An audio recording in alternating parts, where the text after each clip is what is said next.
to ask you about the Pelicans. They won last night behind a huge game from Zion Williamson. He has played much better over the past few weeks. So how has his role and just his overall conditioning played a surge throughout his past few games? I'm told Zion Williamson has lost a good amount as far as body fat percentage.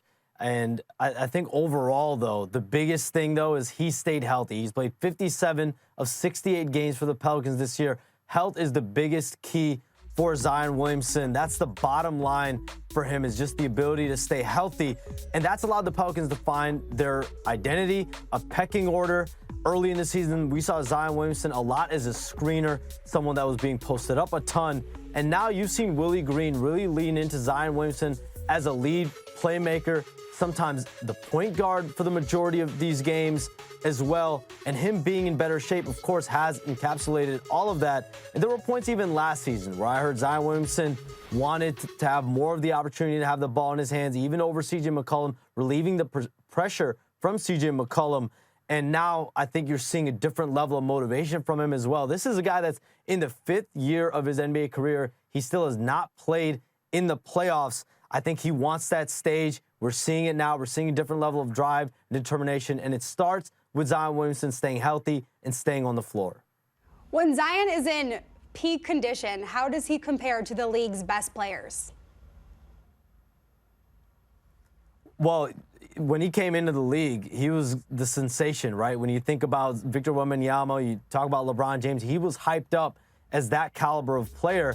And then injuries, unfortunately, set in. But when he's healthy, when he looks like he does now, he's arguably one of the best players in the league on any given night. The biggest thing, though, is to stay healthy. And we still have not seen Zion Williamson. He has not played a single playoff game.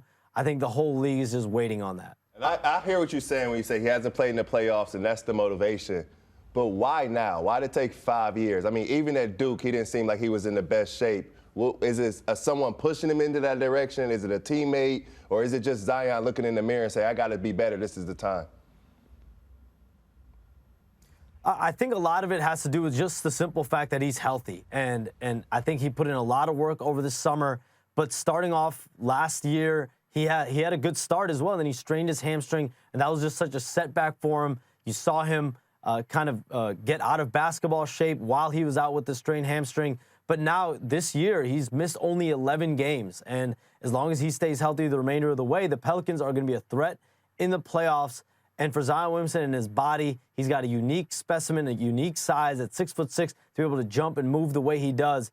Very, very unique. And staying healthy has been the biggest key to everything for Zion Williamson this year. I'm so happy that he's healthy because I feel like unfairly, like, people kind of came after Zion about how he looks, how he was built, like all of this stuff. And it seemed like he just wanted to ball. How many teams are trying to poach him? Like, he doesn't need to be in New Orleans. He needs to be in New York. Right. All of this stuff. And now you're seeing all of his game kind of come together. And that health factor is huge for him. I remember they had him on that bouncy floor when he was first starting to come back and he was doing his rehab. Seeing him, like, really start to reach his potential is really cool. Yeah, you just see on both sides of the ball he is flourishing, even just so much more from the month of December since losing those 25 pounds. And last night against the Brooklyn Nets, he had a great alley-oop, and it seemed like that came natural to him. So we're really seeing him just resurge on the floor, of course, on both ends of the court.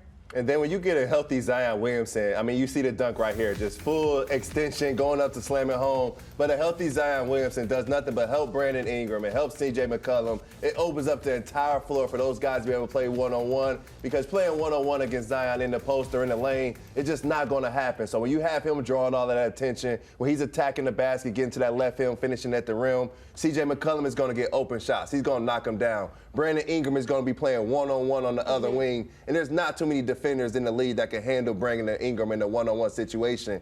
Now they have a true three-headed monster. I like what Shams was saying when they have true role definition. Now their best players, their guy, their number 2 guys, the number 2 guy. Now CJ can fill in that vet role, and it helps guys like Trey Murphy, those younger guys. So I really like when Zion is healthy, it makes the whole team better. When he's in the right headspace, it makes everyone else better. And then when your best player is putting in the work off the floor, when they're in the extra weight room, when they're doing extra sessions, everyone else on the team has to fall through. So you love when your best player is leading the charge.